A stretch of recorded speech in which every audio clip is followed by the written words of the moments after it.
Hi I'm Lakshman, fitness trainer. ఇప్పుడు నేను చేసే 5 exercises without equipment, no equipment, how to do exercise and how much is effective. అది ఎంత ఎఫెక్టివ్గా ఉంటుందంటే 45 మినిట్స్, అంటే 5 minutes exercise is equal to 45 minutes లాగా ఎఫెక్టివ్ లాగా ఉంటుంది.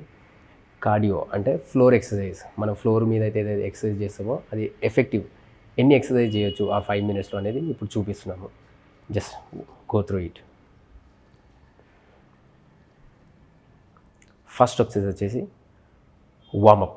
వార్మప్ అనేది ఫ్లోర్ వార్మప్, ఎనీ ఎక్విప్మెంట్ లేకుండా floor warmup. Breathe in combination, nose to breathe in, mouth to breathe out combination చేసుకుంటూ వార్మప్ చేయడం అనమాట.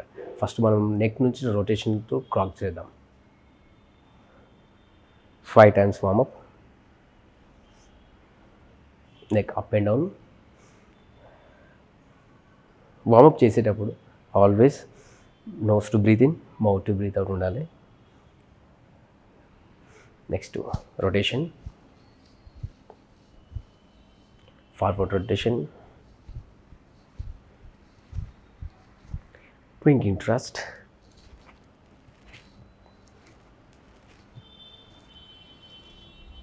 Leg marching. ఇవి మనం ఎలా అంటే ఒక్కొక్క ఎక్సర్సైజ్ లైక్ కార్డియో ఉన్న రోజు, ఫ్లోర్ ఎక్సర్సైజ్ ఉన్న రోజు మనము 10 మినిట్స్ చేయొచ్చు, లేదంటే 6 మినిట్స్ చేయొచ్చు. రెపిటేషన్స్ ఎక్కువ చేయాలి. కొద్దిగా మనకు ఎక్కువ ఎక్సర్సైజ్ చేయాలంటే రెపిటేషన్స్ ఎక్కువ చేయాలి. అప్పుడు చేస్తే ఏమవుతుందంటే క్యాచింగ్ అనేది మనకు ఎక్కువ జరగకుండా ఉంటుంది. At the same time muscle moment catch కాకుండా ఉంటుంది. సో నెక్స్ట్ ఇప్పుడు వార్మప్లో ఇంకా leg moment.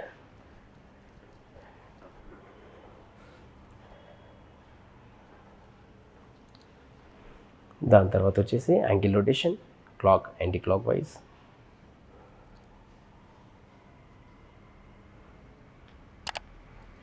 Next forward bending,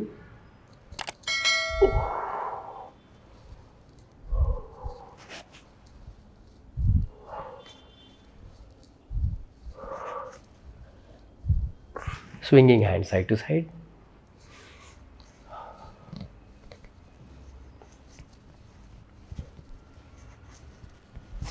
ఇలా వార్మప్ చేస్తే ఏమవుతుందంటే మన మజిల్స్ అన్నీ యాక్టివేట్ అయ్యి వర్కౌట్కి రెడీగా ఉంటాయి అన్నమాట. సో కొందరు డైరెక్ట్గా వార్మప్ చేయకుండా సడక్ట్ వచ్చేసి జిమ్లో వర్కౌట్ స్టార్ట్ చేస్తుంటారు. అది రాంగ్. యాక్చువల్గా ప్రాపర్ వార్మప్ చేయాలి. ప్రాపర్ వార్మప్ ఎలా అవుతుందంటే ఈ విధంగా ఇళ్ళనే కొద్దిగా మూమెంట్స్ యాడ్ చేస్తూ ఉండాలి మనం. అప్పుడు మనకు ఎక్సర్సైజ్ రెడీగా ఉంటుంది. రెడీగా ఉన్న మజిల్స్ని యాక్టివేట్ చేయడం. ఇంకోటి మనం ఏ విధంగా అయితే 30 మినిట్స్ 40 మినిట్స్ ఎక్సర్సైజ్ చేస్తామో అది ఏ ఇంజురీస్ కాకుండా హెల్ప్ఫుల్గా ఉంటుంది. ఫస్ట్ ఫ్లోర్ ఎక్సర్సైజ్లో మన ఫస్ట్ ఎక్సర్సైజ్ వచ్చేసి షోల్డర్ మూమెంట్.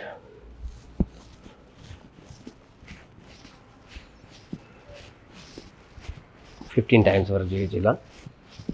5 4 3 2 1. Next up.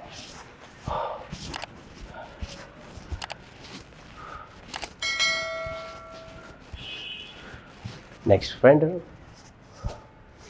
ఇలా ఫ్రంట్ రైజ్ చేయడం అండ్ షోల్డర్ మూమెంట్ చేయడం వల్ల కొద్దిగా మనకు ఎక్సర్సైజ్ స్టార్ట్ అయిన ఫీలింగ్ ఉంటుంది.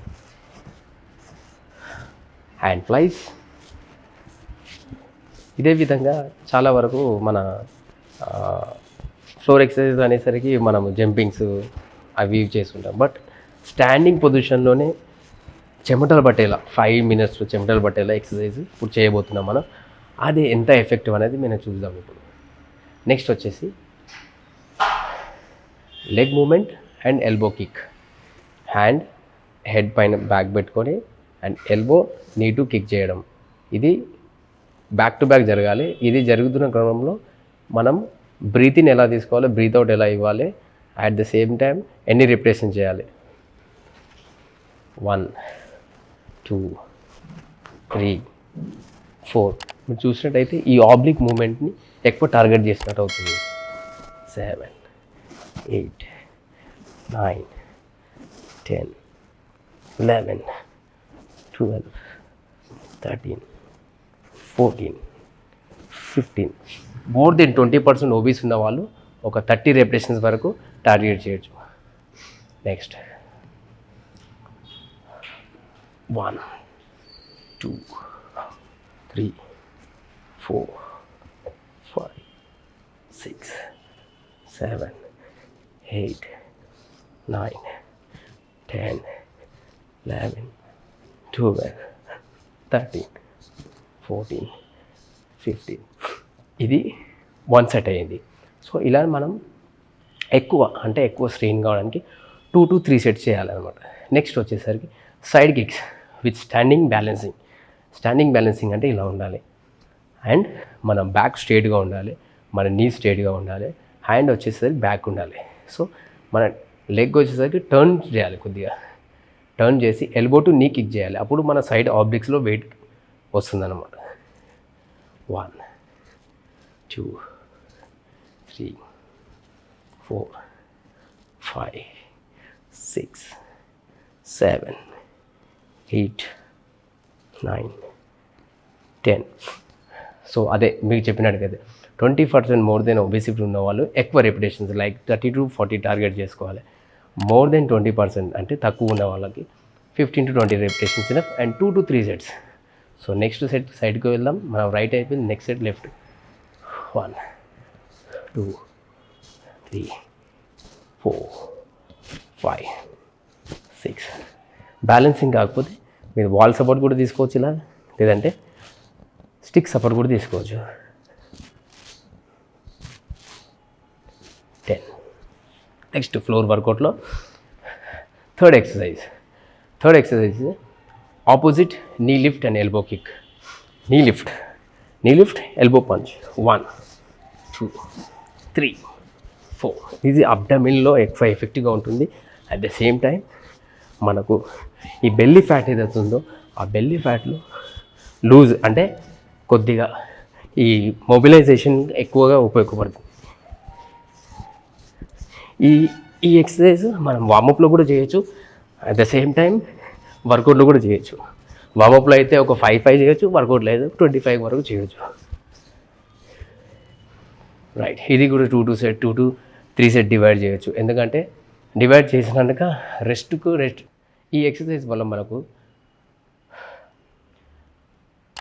బ్రీతింగ్ కెపాసిటీ అండ్ మనలో ఉన్న ఆబ్లిక్ అండ్ ఆప్స్ 2 విధాలుగా ఉపయోగపడుతుంది అనమాట. ఈ ఎక్సర్సైజ్ ఎలా స్టార్ట్ చేయడం అంటే ఫస్ట్ మన లెగ్ని ఫార్వర్డ్ తీసుకోవాలి.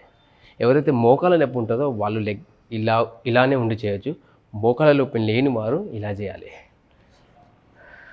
హ్యాండ్ బ్యాక్ పెట్టేసి 1 1 2 2 3 3 4 4 5 5 6 6 7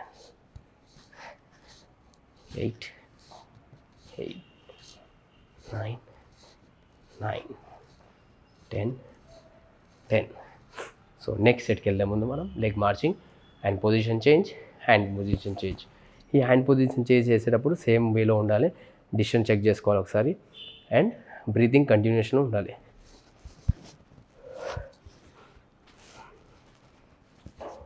బ్రీతింగ్ కంటిన్యూషన్ ఉండడం వల్ల ఏమవుతుందంటే మీ టైట్నెస్ ఒకటి దృష్టిలో పెట్టుకొని చేయడానికి ఉంటుంది.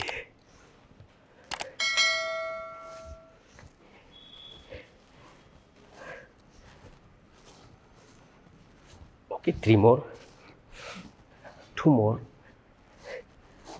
Last one. రైట్, చూసారుగా ఈ 4 ఎక్సర్సైజ్ ఎంత ఎఫెక్టివ్గా ఉన్నాయో.